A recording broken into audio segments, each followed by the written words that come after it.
Breaking news. Rangareddy జిల్లా హయత్ నగర్ లో ముగ్గురు పిల్లలతో కలిసి ఒక తండ్రి ఆత్మహత్యాయత్నం చేశాడు. ఈనంగూడ చెరువులోకి కారును వేగంగా పోనిచ్చి తన బిడ్డలతో సహా తను కూడా చనిపోవాలి అనే నిర్ణయాన్ని తీసుకున్నాడు. ఇప్పుడు మీరు ఆ దృశ్యాలే చూస్తూ ఉన్నారు. ఈనంగూడ చెరువులోకి కారును వేగంగా పోనిచ్చి తన బిడ్డలతో ఆత్మహత్య చేసుకోవాలని అనుకున్న ఆ ప్రయత్నాన్ని చూసి అక్కడ ఉన్న స్థానికులందరూ వెంటనే హుటాహుటిన స్పందించారు. చెరువులోకి ఆ స్థానికులు దూకారు. ఆ కారులో ఉన్న తండ్రితో పాటు ముగ్గురు పిల్లలని కూడా ఒడ్డుకి తీసుకొని వచ్చారు. ఆ దృశ్యాలు ఇప్పుడు మీరు ఆర్టీవీ స్క్రీన్ పైన చూస్తున్నారు. అత్యంత వేగంగా చెరువులోకి కారుతో పోనిచ్చాడు. కారులో ముగ్గురు పిల్లలతో పాటు తండ్రి కూడా ఉన్నాడు. కారు చెరువులోకి వెళ్లడాన్ని చూసిన స్థానికులు వెంటనే స్పందించారు. వారిని కాపాడటానికి చర్యలు తీసుకున్నారు. తాళ్లు, కార్ల ట్యూబుల సాయంతో ఆ నలుగురిని ఒడ్డుకు తీసుకొచ్చారు స్థానికులు. ఆ రెస్క్యూ ఆపరేషన్ మీరు ఆర్టీవీ స్క్రీన్ పైన చూడొచ్చు. ఒక తాడు సాయంతో లోపలికి దిగారు.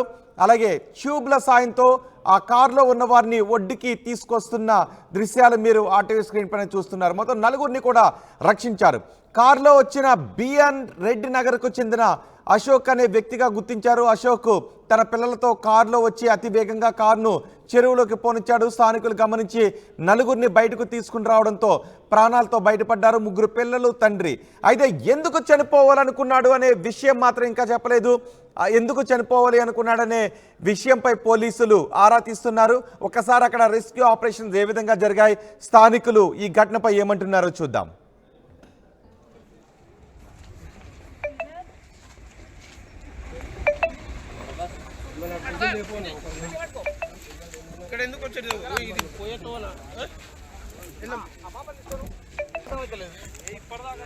నువ్వు అట్లా ఉండను ఏం కాదు.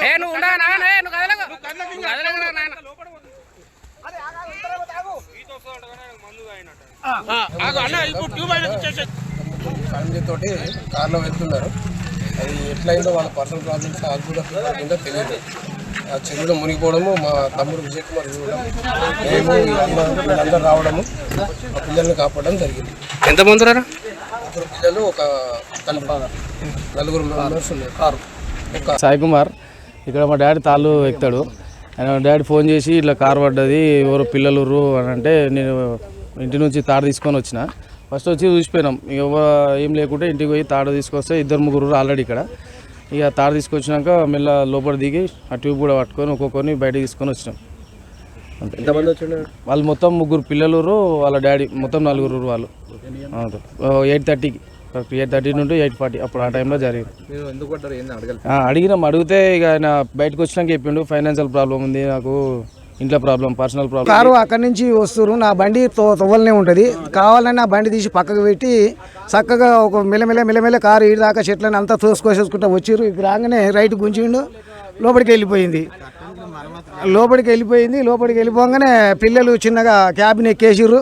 వాడు కూడా ఎక్కిరు. కారు మునిగిపోయింది. ఎమ్మడే మా పిల్లలకు ఫోన్ కొడితే ఊర్లోకి వెళ్ళి వచ్చి ఈత కొట్టుకుని పోయి తాడు సాయంత్రం పిల్లలందరినీ బయటికి తీసిర్రు.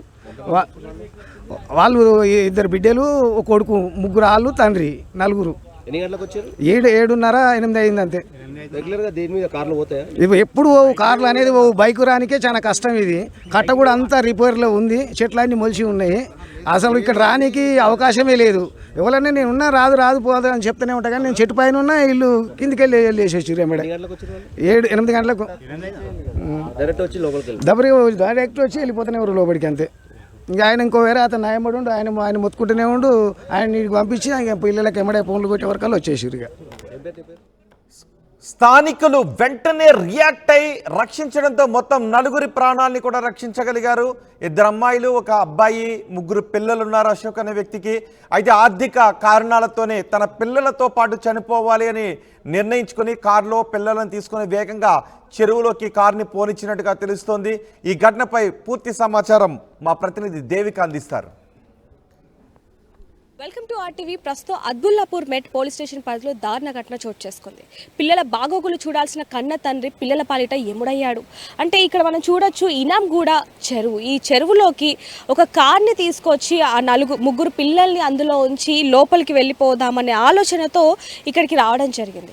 ఇక్కడ చూడొచ్చు అసలు రహదారి కూడా ఈ ఆనకట్ట ఏదైతే ఉందో ఈ చెరువు చుట్టూ కూడా అసలు ఎలాంటి మామూలుగా 2 వీలర్ రావడానికే ఇబ్బంది పడే ప్లేస్ ఇది. అలాంటిదని చెప్పచ్చు. ఈ రహదారి కూడా కేవలం 2 వీలర్ మాత్రమే వెళ్ళగలిసిన రహదారి అయినప్పటికీ కూడా కార్లో అక్కడి నుంచి ఆ చివర చూసుకోవచ్చు ఆ గుడి దగ్గర నుంచి కూడా కార్ని స్టార్ట్ చేసుకొని ఇలాని వచ్చి ఇక్కడ కొంచెం టర్న్ తీసుకొని ఇప్పుడు మనకి ఏదైతే కిందకి డౌన్ కనిపిస్తుందో ఈ డౌన్లోకి అమాంతం వెళ్ళిపోతున్న సమయంలో చుట్టుపక్కల వాళ్ళు చూసి గట్టిగా అరవటంతో మిగతా వాళ్ళు కూడా స్థానికులు ఇక్కడికి రావడం జరిగింది. ఈ చెరువు చుట్టూ చూసుకుంటే ఎక్కువగా చెట్లు పొదలు ఇవే ఉన్నాయే తప్ప ఎక్కువగా ఇల్లు లేని ప్రదేశం కూడా ఇదే అని చెప్పొచ్చు. ప్రస్తుతానికి చుట్టుపక్కల కూడా ఎక్కువగా ఇల్లు లేవు ఏవి కూడా. అయితే ఇక్కడ నుంచి ఈ కారు కిందకి దిగటంతో ఆ చుట్టుపక్కల లాస్ట్లో ఏదైతే ఒకటి క్రీమ్ కలర్ ఇల్లు కనిపిస్తుందో అక్కడ నుంచి ఒక వ్యక్తి వీళ్ళని చూసి గట్టిగా అరవటంతో మిగతా వాళ్ళు స్థానికులందరూ కూడా ఇక్కడికి రావడం జరిగింది.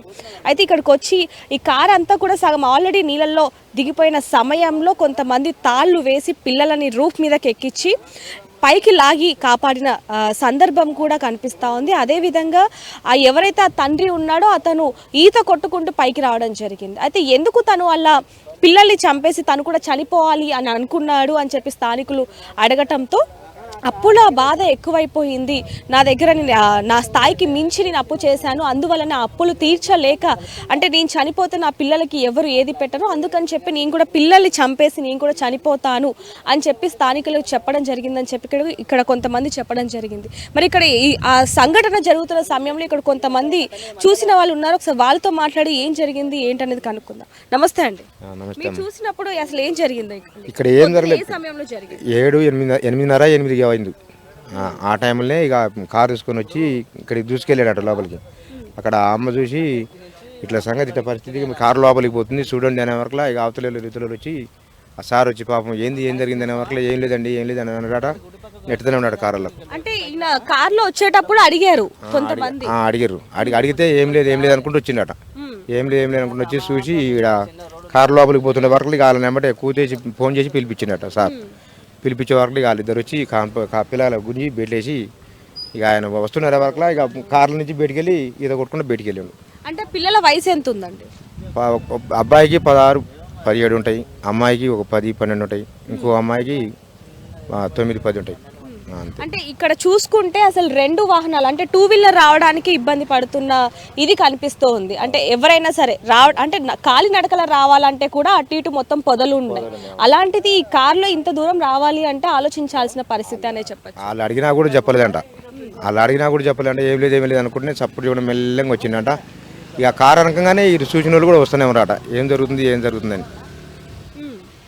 ఇక చూస్తూనే ఇక తీసుకుపోయి ఇక అలా కారు తీసుకుని నెట్టుతునే వరకు కనిపెట్టే వరకు పిల్లగాళ్ళు అంకుల్ ఇటు సంగతి అంకుల్ నమస్తే అంకుల్ అనే వరకు ఇక ఆ సార్ వచ్చి కాపాడి మీకు ఎలాంటి భయం లేదమ్మా, మీకు కారు మునిగే స్థాయిలో నేను బయటికి తీపిస్తా పిల్లగాలని అని చెప్పి వాళ్ళకు ధైర్యం చెప్పి ఇక్కడ నిలబడాడట. ఇక అలా ఫోన్ చేసే వరకు వాళ్ళు ఉరికొచ్చి తాళేసి గుంజి బయటికి వేసారు. ఇప్పుడు ప్రస్తుతానికి అయితే కార్ మాత్రం అక్కడే ఉంది. కార్ నీళ్ళల్లోనే ఉంది. ఒక వైట్ కాబడుతుంది అక్కడ చూడండి.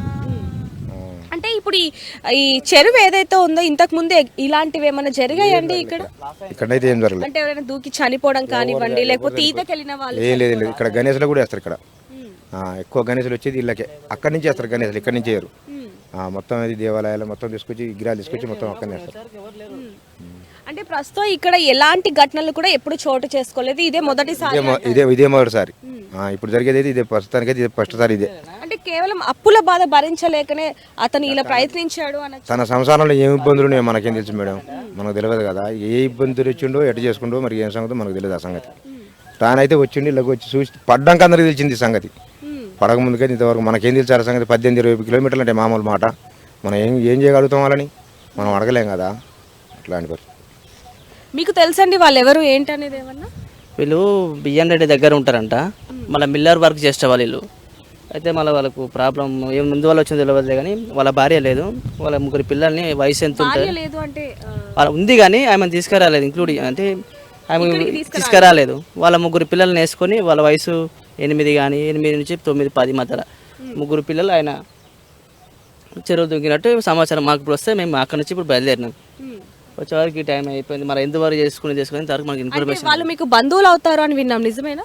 బంధువులు అంటే కొంచెం చుట్టాలు, అంటే మేము ఇలాంటి మిల్లర్ వర్క్ చేస్తుంటాము. అక్కడ మాకు తెలుసు కాబట్టి ఆ ఏరియా మేము కూడా ఇట్లా మిల్లర్ వర్క్ చేస్తుంటాము. ఇక మాకు ఫోన్లు వస్తాయి కదా, ఇక మన ఏరియా వచ్చిందని చెప్పి ఇక్కడనే దగ్గరలో ఉన్నాము. ఇక మేము ఏమైనా చేయొచ్చు అని చెప్పి జల్దీగా వచ్చేసినాం. ఇక అంతవరకు ఇక మన తర్వాత తెలుస్తుంది మన ఏమైనా అప్పుల పాలైందా ఏమైనా సంగతి అని తెలియదు. ప్రస్తుతానికైతే ఇది నడిచిన సమాచారం. ఏమైంది అనేది మనకు తెలియదు. ఇక అంటే మీరు ఫ్రెండ్ అని చెప్తున్నారు, ఎప్పుడైనా మీతో ఏదైనా సమస్యల గురించి మాట్లాడిన బిజినెస్ పెద్దగా ఉండే ఆయనది, అలా మరి ఫైనాన్షియల్ ప్రాబ్లం ఉందా ఇంకేముందా అనేది మనకు తెలియదు కరెక్ట్. అంటే కొంతమంది ఇక్కడ స్థానికులు చెప్తున్నారు వాళ్ళకి అప్పుల బాధ ఎక్కువైపోయింది, స్థాయికి మించి అప్పులు చేయడం వల్ల ఈ నిర్ణయం తీసుకున్నారు అని చెప్పడం జరుగుతుంది. ఇంకా మేము ఉండేదే దగ్గర, ఇక్కడ వాళ్ళకి అవన్నీ తెలుస్తాయి. వాళ్ళకి ఇప్పుడు అతను ఏమన్నా నోరిపితే కానీ మన అసలు విషయాలు బయటపడతాయి. మనం ఇవి అవి ఎక్స్పెక్ట్ చేయడం కరెక్ట్ కాదు. అంటే మీరు లాస్ట్ టైం ఎప్పుడు మాట్లాడారు? డైలీ మేము మీట్ అవుతుంటాం, డైలీ ఎప్పుడు మా మధ్యలో ఉంటాడు. దేని గురించి కూడా మీతో షేర్ చేసుకోలేదు అసలు ఇప్పుడు వరకు? దేని గురించి అంటే మనీ షేర్ చేసుకుంటాడు, అవసరానికి డబ్బులు అడుగుతాం, నేను అడుగుతా ఆయన నన్ను అడుగుతాడు అట్లా. ఇంకా బిజినెస్ అయితే పెద్దది, ఇక మరి ఎట్లా అయింది ఇక తెలియదు. ఇక మనకు క్యాష్ ప్రాబ్లం. ఇక్కడ చూసుకుంటే ఆయన అసలు ఎందుకు ఇలాంటి నిర్ణయం తీసుకున్నారు, పిల్లల్ని చంపేసి తాను కూడా చనిపోవాలి అన్న ఆలోచన అసలు ఎందుకు వచ్చింది? అంటే ఇంట్లో సమస్యలా లేకపోతే ఆర్థిక ఇబ్బందా అనేది కూడా ఒక ప్రశ్నగా మారిందని చెప్పచ్చు. ఒక రకంగా చూసుకుంటే ఆయన డబ్బుల పరంగా ఒక మంచి బిజినెస్ రన్ చేస్తున్నప్పటికీ కూడా మరి ఎందుకు ఈ నిర్ణయం తీసుకున్నాడు అనేది కూడా పూర్తి వివరాలు తెలియాల్సి ఉన్నాయి. పోలీసులు కూడా ఇక్కడికి వచ్చి ఇదంతా ఎంక్వైరీ చేసి కేసు కూడా నమోదు చేసుకోవడం జరిగింది. ఒకసారి పోలీస్ స్టేషన్కి వెళ్ళి మరి ఒకసారి వాళ్ళతో మాట్లాడి మరిన్ని వివరాలు కూడా తెలుసుకునే ప్రయత్నం చేద్దాం. కెమెరామ్యాన్ సూర్యతో రిపోర్టర్ దేవిక, హైదరాబాద్.